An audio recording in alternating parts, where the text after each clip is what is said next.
What's up, people of YouTube? CRITIC back, and well, it's high time I finally review a Minecraft movie. After a year of existing, I'm finally reviewing in this movie, and it's full all Minecraftness. I mean, to tell you the truth, I am a huge fan of Minecraft, okay? I love the game, okay? It's like, it's one of the best block games out there where you can create whatever you want. I mean, like, there's no prime objective. There's no, like, big thing you have to do outside of killing the Ender Dragon and, like, trying to survive and stuff. There's also that. But the number one thing that you can do in Minecraft is create. And this movie does us really, you know, go into that whole creation deal, because creation is the key to everything. And I like that. And when this movie first was announced and got the trailer shown, people automatically made up their mind about it just by looking at the trailer. And to be fair, even I was skeptical at first. But when the movie first came out, this was basically the theater's reaction.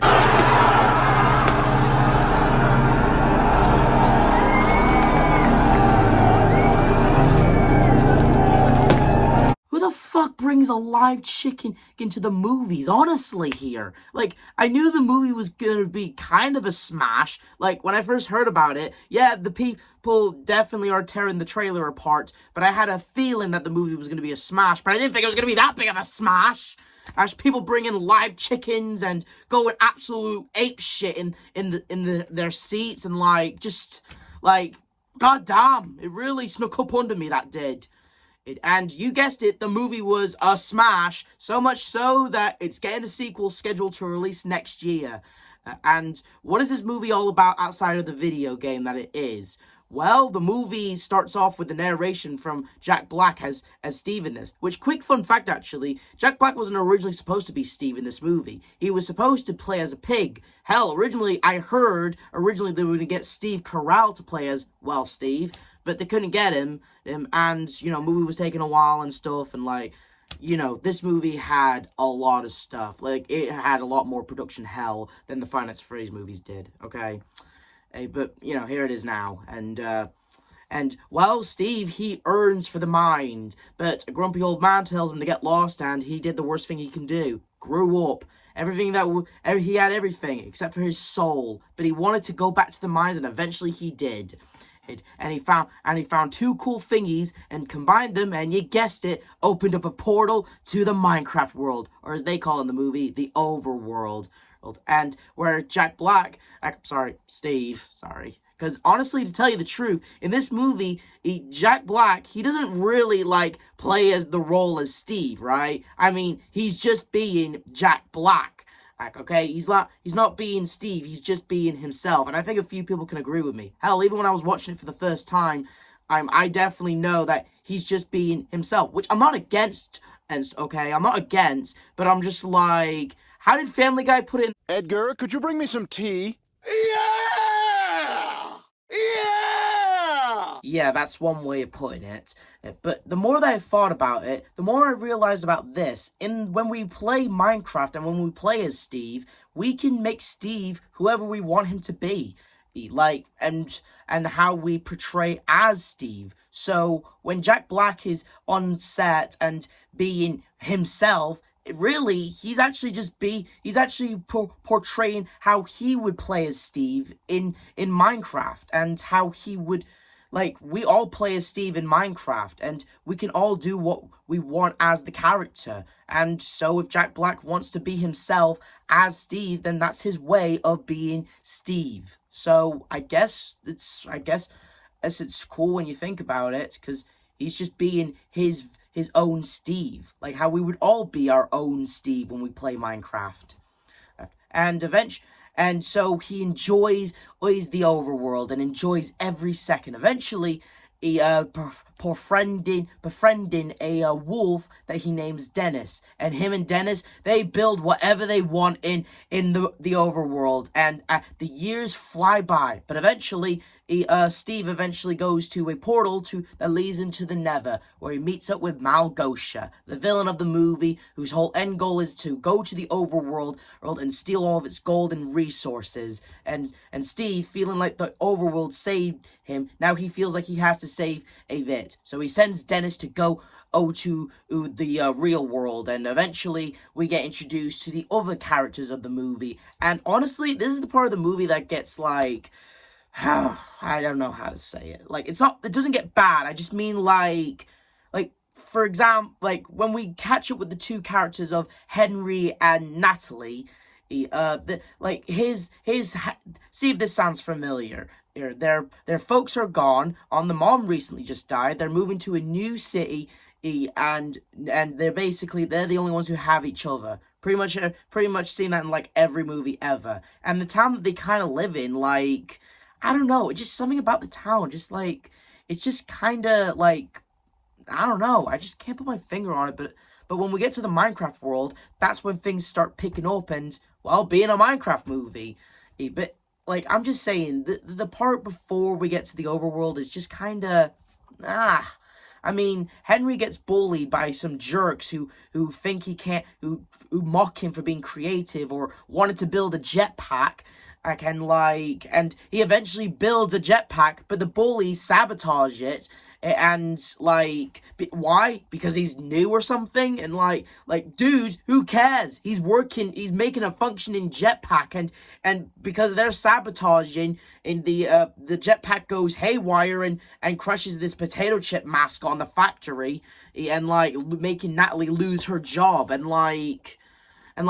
Henry eventually gets in trouble, and it's like, hey, it doesn't matter if some damage was caused. Okay, it does matter, it does, but I just mean, like, what really matters is that the kid made a functioning, working jetpack on school ground, on school hours, and with school equipment. I'm surprised the teacher wasn't accounted for that, and it doesn't matter if it didn't work. The point is, he still made something that technically should have worked. They should have called someone, called the news, but made it a good thing, though. Made it a good thing. Instead, it's like, and then we also get introduced to this other character, Garrett the Garbage Man, who was actually introduced before, Henry and Natalie.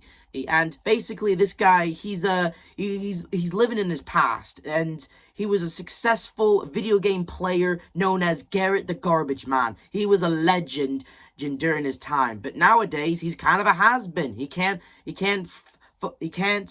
bring himself to keep his shop open, and he's looking for anything for a win, and he's looking for anything, and he ends up going to garbage. He ends up going to storage facilities, where we get introduced to Dan TDM as a cameo. Now that was awesome.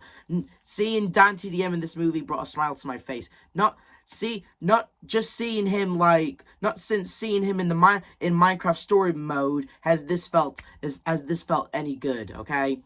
And so Garbage Man Garrett is really down on his luck.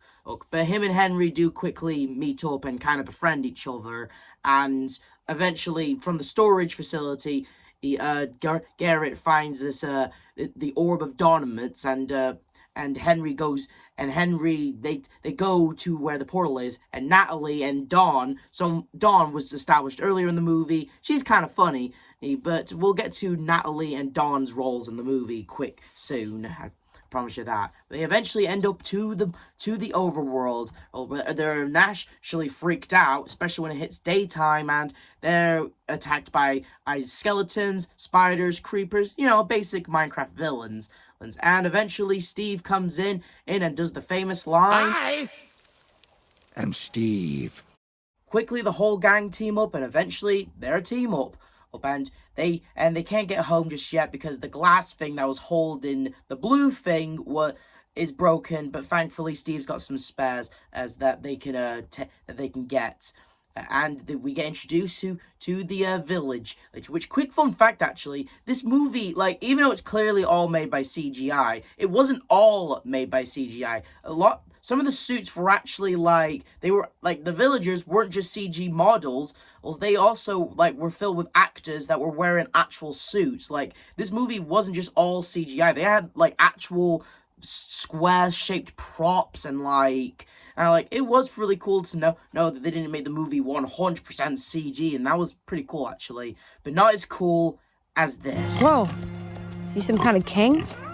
No. That's a legend. Technoblade never died. Not since seeing the ghost of Egon in Ghostbusters Afterlife has this felt like an awesome tribute. Like, honestly, seeing Technoblade in the movie was just, man, that was awesome.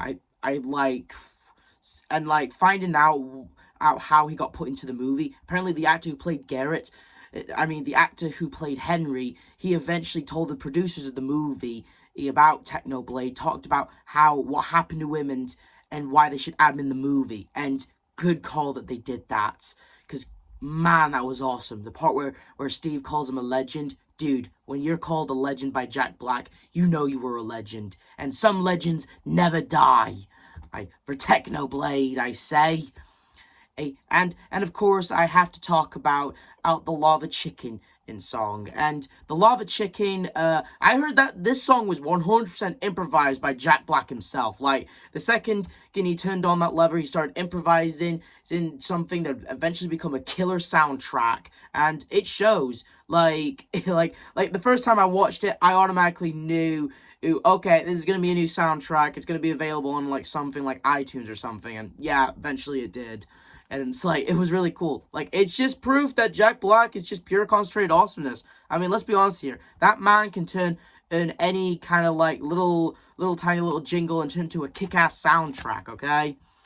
And eventually, Malgosha sends her piglin armies, including one dude named Big Chungus, who actually is very fond of Steve and actually does know his jingle. I love that place. La la la lava, chick. Sorry, General Chungus, you can't sing it like Steve can't, but he is sent to destroy them, and eventually Garrett, Henry, and Steve split up with Natalie and Dawn, and even though I did say earlier I did like Dawn, she does have a few good laughs in the movie, I do think Natalie, on the other hand, like, I know that she's Henry's older sister and she's trying to provide and trying to not fail, and her brother has already committed a bit of property damage on their first day in town. But I'm just saying, like, Natalie's role, I feel like it could have, like, we could have had, like, more time to talk about, like, their deceased mother, or more time to, like, I'm just saying, Natalie's character in the movie is on the pointless and kind of cliche side, if I'm being honest. And that's not a jab at her actress. I just mean, like, I don't know. Oh, like, most of the movie, like, she's just trying to protect Henry, or trying to make sure she doesn't die in this world, and that's just it, really. Like, we could have had more time with her talking about their mom, but no, like, and Dawn, like I said, I know I just said I like Dawn, she does have some good moments, but she's only there in the movie just to provide advice, and relate, and give Natalie advice. So that's it, really. But as for Garrett, Henry, and Steve, Garrett and Steve, they kind of team up because Garrett wants Diamond so he can save his business, and Henry, he just wants to go home. Oh man, Steve, he's just down for the adventure and the journey. Quick another fun fact, actually. Jack Black was very enthusiastic about this role. And it shows, actually. It really does show. Like, Jack Black, he really enjoyed being in this movie. He adored doing this role. And, like I said, his acting does show. Like, I heard he purposely got himself, like, a console or for his trailer so he can continue playing Minecraft in between breaks. And that's pretty awesome. That shows that he was dedicated to this project since day one. And, again, it all shows. He was very enthusiastic about being in the movie. And do I have to say it shows again? Because, like I said, it really does show. Every line he says, even though people say he's just Jack Blacking the role, and yeah, he kind of is, but at the same time, he's being very enthusiastic and he just loves the role. And yeah. eventually they make it to the mansion where once again, and Jack Black is being Steve and giving you another kick-ass soundtrack, while Henry goes and finds another glass thing for the Orb of Dominance, where he kind of trips balls from an Enderman and gets like self-doubt stuff from his friends, which have purple eyes, and one Easter egg to Human Right. I don't know the name of this. All I know is that when people saw this, people thought it was a reference to that creepy, evil version of Steve. Listen, I don't know all that much on Minecraft. I'm going to be honest here. I love the game, but I don't know all the stuff around it, okay? And all I know is that that wasn't a reference to what the fans have been saying. According to the makers, originally Steve was supposed to have purple eyes, but there was an animation deal. Either way, it's still kind of a cool Easter egg to a Minecraft creepy deal. Something, a character called Hero Bright. Correct me in the comments if you wish. Okay? And eventually, Garbage Man Garrett going through a bit of character arc because Henry called him out on, well, wanting just the loot. He sacrifices himself, and eventually Steve and Henry make it back to Natalie and Dawn. And Steve finally meets up with Dennis. It's at long last. And Malgosia has the Orb of Dominance, where she's gonna make the entire sky in permanent dark, or so she doesn't zombify. She no longer needs a potion. She now has a permanent night sky. And eventually the gang teams up and huddles together. And Steve says, First we mine, then we craft. Let's Minecraft! Roll credits. Oh, I should have also mentioned in the movie, there's like a little tiny, like a little B story in the film, where Henry's vice principal, kind of like after when the gang leaves the portal, a villager walks in through the portal, and she gets hit by Henry's vice principal car, and it's like it's actually kind of a funny and interesting scene actually. Especially when I add this clip. Yeah, you shouldn't creep up on people like that, especially when your nose is that big. You're like a rectangle version of Squidward. But throughout the movie, we cut back to them every now and then having like romantic dinner, and honestly, to tell you the truth, I find it kind of adorable, funny, and at the same time, I'm kind of glad that's in the movie, actually, if I'm being honest. And it actually does have a huge payoff at the end. Anyway, but back to the main story. They all fight the Piglin army using the power of creation and the power of, like, well, just the power of creation. They mine and they craft and they kick ass. And Steve has, like the upper hand, and in all of his armor, all diamond armor. Now, that's awesome. And we find out that Garbage Man Garrett isn't actually dead. He's alive. So, and that also kind of brings up a theory that since in Minecraft, since you can respawn, does that mean that Garrett did die, but he just respawned? Well, we don't know. And maybe he didn't die, and maybe he did survive and stuff. Either way, you shouldn't question it too much for the journey. And eventually they defeat Malgosia, and I do like this little stuff up between Steve and Malgosia. Come closer. Do you have a little knife that you're gonna try to stab me with? No, I'm too weak. Come on! Piglin an army is defeated. Malgosia has probably been killed by zombifying, and Garrett, Henry, Natalie, and Dawn, they're free to go home with some new life skill, little lessons learned, and Steve even learns, maybe I should apply all this stuff to the real world. And he does. And after all that, the characters, their lives are booming. And Henry finished that jetpack. Garbage Man Garrett's shop is actually booming because of a new game he made, which is basically just Minecraft. After Natalie did a self-alpha training area because of her fight with the Piglin army. Dawn did a new petting zoo and used Dennis as a main attraction. And of course, Steve doing a duet with Garbage Man Garrett, aka a duet between Jack Black and Jason Momoa. That's awesome. But wait!